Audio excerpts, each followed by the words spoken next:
ربیع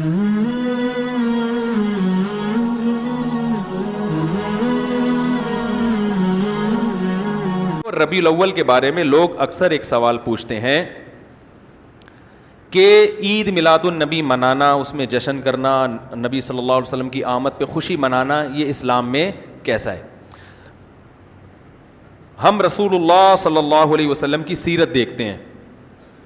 پہلی بات تو یہ کہ 12 ربیع الاول نبی کا یوم ولادت ہے، اس پر کوئی صحیح روایت موجود نہیں ہے. اگر ہے تو بھائی کوئی دکھا دے، بھائی یہ روایت ہے، اس کے یہ راوی ہیں، سارے ثقہ راوی ہیں. ایسی کوئی روایت موجود نہیں ہے، اور اس کی وجہ یہی ہے کہ اللہ تعالیٰ نے اپنے نبی کی ولادت کے دن کو امت سے چھپا لیا ہے تاکہ اس میں خرافات نہ، کیونکہ پچھلی امتوں نے کیا نا اپنے انبیاء کی ولادتوں کے دن کے ساتھ. لیکن اگر فرض کر لیں، لوگ بحث کرتے ہیں نہیں جی فلاں نے لکھا ہے تو فلاں نے لکھا ہے، چلو مان لیا کہ 12 ربیع الاول نبی کا یوم ولادت ہے، تو ہمیں رسول اللہ صلی اللہ علیہ وسلم کی سیرت میں یوم ولادت پہ کیا کرنا ملتا ہے؟ احادیث صحیحہ سے صحیح حدیث ہے کہ نبی صلی اللہ علیہ وسلم پیر کے دن کا روزہ رکھتے تھے. صحابہ نے پوچھا کیوں؟ آپ نے فرمایا یہ میرا یوم ولادت، پیر کو آپ پیدا ہوئے. اب دیکھو، پیر کو نبی نے روزہ رکھ کے یہ بتا دیا کہ اس میں عید کا تصور نہیں ہے، کیونکہ عید اور روزہ جمع بولنا پڑے گا آپ لوگوں کو، جمع نہیں ہو سکتے. اب اس کو سیلیبریٹ نہیں کیا جا سکتا. جس دن روزہ ہو جائے گا نا، اب وہ سیلیبریٹ کرنا اس کو ممکن ہے ہی نہیں، اس میں جشن کا تصور ہی ختم ہو گیا. جو ہماری عیدیں ہیں ان میں روزہ رکھنا جائز ہے؟ عید الفطر کو کوئی روزہ رکھے؟ بولو بھائی. اگر جس دن روزہ رکھا وہ عید نہیں ہو سکتی، جو عید ہے وہ روزے کا دن. کیا خیال ہے؟ عید اور روزہ ایک دوسرے کے کیا ہیں؟ اپوزٹ. کیونکہ عید ایک خوشی کا دن ہے اور اس کو سیلیبریٹ کرنا ہے. تو سیلیبریٹ جو کیا جاتا ہے کھا پی کے کیا جاتا ہے یا بھوکا رہ کے کیا جاتا ہے؟ دیکھو، آپ کے بچے کا امتحان میں پاس ہو گیا اچھے نمبروں سے، بہت خوش ہیں آپ نے تمام رشتہ داروں کو فون کیا، بھائی میرا بچہ 100 نمبروں سے پاس ہوا ہے، میں بہت خوش ہوں اور میں اب جشن مناؤں گا، ایک سیلیبریٹ کروں گا اس کو. بھائی کیسے کریں گے؟ بھائی آپ تمام لوگوں سے گزارش ہے کہ صبح کا ناشتہ بھی چھوڑ دیں اور کل دوپہر کا کھانا بھی چھوڑ دیں. ہاں بھائی، یہ کیا ہو گیا بھائی؟ یہ خوشی ہے یا کوئی غم ہے بھائی؟ روزہ کوئی غم کی علامت نہیں ہے، لیکن خوشی بھی نہیں ہے. خوشی کا مطلب خوشی کو سیلیبریٹ کرنا نہیں ہے، منانا. خوش ہونا ایک الگ چیز ہے، خوشی منانا. بھائی خوش ہونے پر تو ہم بھی کوئی پابندی نہیں لگا رہے کہ آپ 12 ربیع کو خوش ہو جائیں. مسئلہ ہے خوشی منانا. منانے کا صرف عید کو خوش ہونے پر کبھی بھی نہیں منائی جائے گی، صرف عید کے دن یا کوئی خوش یعنی یہ کوئی کھانا کھلا کے. تو آپ کے بچہ 100 نمبروں سے پاس ہوا، آپ نے کہا کہ ہم خوشی منائیں گے. بھائی کیسے منائیں گے؟ آپ بھی کھانا چھوڑ دیں اور ہم بھی کھانا لے. بھائی وہ کہیں گے بھائی پہلے ہم اس طرح تو ہوگا کہ آج ہم زیادہ کھائیں گے، اس طرح تو منائی جاتی ہے. تو یہ بات سمجھ میں آ گئی. دوسری بات، دوسری دلیل، جمعے کا دن بھی چھوٹی عید ہے نا، اس کو بھی عید کہا گیا ہے روایتوں میں. اسی وجہ اور عید کے بہت سارے احکام جمعے کے دن بھی لاگو ہوتے ہیں. غسل کر کے نہا دھو کے مسجد میں اجتماع ہوتا ہے، عید کے دن بھی غسل کر کے نہا دھو کے اجتماع ہوتا ہے. نبی جمعے کے دن بھی اچھے کپڑے پہنتے تھے، ہم عید کے دن بھی بولتے کیوں نہیں اچھے کپڑے پہنتے ہیں؟ جمعے کے دن بھی خوشبو لگا کے نہا دھو کے، عید کے دن بھی ایسے ہی. اور حدیث میں جمعے کے دن کو بھی روزے کے ساتھ خاص کرنے سے منع کیا گیا ہے. لا تختصوا لیلۃ الجمعۃ بصلاۃ ولا یوم الجمعۃ بصوم. حدیث میں آتا ہے جمعے کی جو رات ہے اس کو عبادت کے ساتھ خاص مت کرو اور جمعے کے دن کو روزے کے ساتھ خاص مت. جمعے کو روزہ رکھنا کوئی اضافی فضیلت نہیں ہے.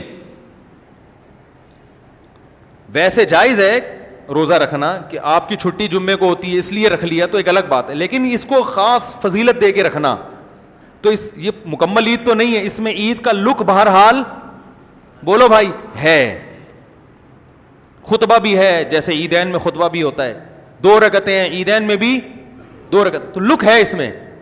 اب ذرا ٹیکنیکل پوائنٹ کو سمجھیے گا آپ لوگ. یہودی سب سے پرانی قوم ہے ان کے لیے جو مقدس دن تھا وہ کون سا تھا؟ ہفتہ، اور وہی ان کی چھوٹی عید تھا. سمجھ رہے ہیں نا؟ اسی میں وہ اجتماع کرتے تھے. عیسائی اس کے بعد آئے، ان کے لیے کون سا ہوا؟ اتوار کو، جو ہفتے کے بعد ہے. مسلمان ان کے بھی بعد آئے، تو ہمارے لیے کون سا ہونا چاہیے تھا؟ پیر. اور یہ یوم ولادت بھی تھا، تو اس کو تو زیادہ فضیلت ہونی چاہیے تھی نا بھائی، عقلی لحاظ سے بھی اور جو حکمت ہے اس کے لحاظ سے بھی. عقلی لحاظ سے اس لیے کہ وہ پہلے تھے تو ہفتہ، پھر اس کے بعد اتوار، تو اب ہمارے لیے پیر. اور اس لیے بھی کہ نبی کا یوم ولادت ہے، تو یہ بطریق اولا پیر کے دن کو فضیلت ملنی چاہیے تھی، کیونکہ وہ نبی کا یوم ولادت ہے. لیکن چونکہ اس میں عید کا کانسیپٹ ہے نا، اس لیے پیر کا نہیں ہوا، بلکہ ریورس کر کے کہاں لے گئے؟ جمعے کی طرف.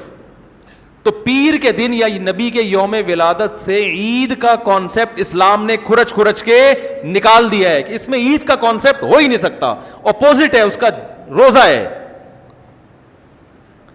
بات آ رہی ہے سمجھ میں؟ تو اس لیے 12 ربیع الاول اگر نبی کا یوم ولادت ہے بھی تو بہت کچھ بھی اگر کرنا ہے تو روزہ رکھنا، ہم تو اس کے بھی قائل نہیں ہیں روزے رکھنے کے، کیونکہ نبی نے پیر کا رکھا ہے، 12 ربیع الاول کا نہیں رکھا. لیکن اگر آپ کو کھینچ تان کے کچھ نہ کچھ ثابت کرنا ہی ہے تو آپ اس دن کو روزے کا تو قرار دے سکتے ہیں.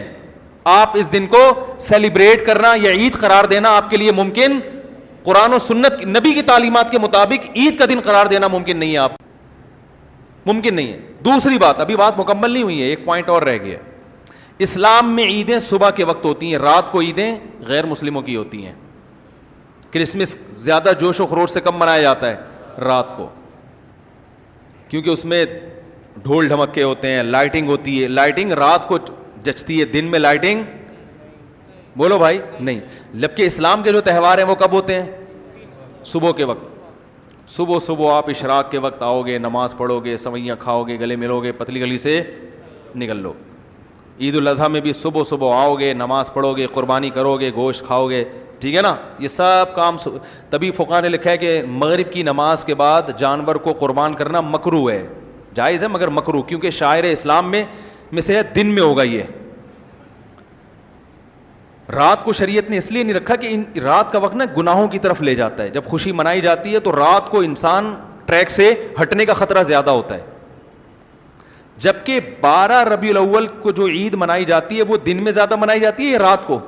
ساری لائٹنگ رات کو ہوتی ہے، سارے جو نعت اور میوزک کے ساتھ وہ سب کب ہو رہا ہے؟ رات کو. یہ خود اسلام کے مزاج کے خلاف ہے. تو پتہ ہی چلتا ہے بھائی، بہت معذرت کے ساتھ، کسی پہ طنز مقصد نہیں ہے. دیکھو اللہ اس کے رسول صلی اللہ علیہ وسلم کو فالو کرنا یہ عشق نبی ہے اصل. یاد رکھو، محبت میں جذبات پہ کنٹرول کرنا یہ زیادہ مشکل کام ہے، اور جذبات سے ہٹ کے، جذبات سے مغلوب ہو جانا یہ آسان بہت ہے، لیکن یہ حقیقی محبت کی علامت نہیں ہے. جب محبت ہو نا کسی کو تو اپنے جذبات کو حدود کے اندر رکھ کے انسان محبت کا اظہار کرے. اپنے جذبات کو غالب کر لینا، نبی کا عشق ہر مسلمان کو ہے، ہر ایک کا دل چاہتا ہے یہ کرے یوں کرے نبی کی یاد میں، لیکن آپ اپنے اس جذبات پہ کنٹرول کریں. بولے بھائی رسول اللہ صلی اللہ علیہ وسلم کی جو اطاعت ہے وہ پہلے ہے، اپنے جذبات بعد میں.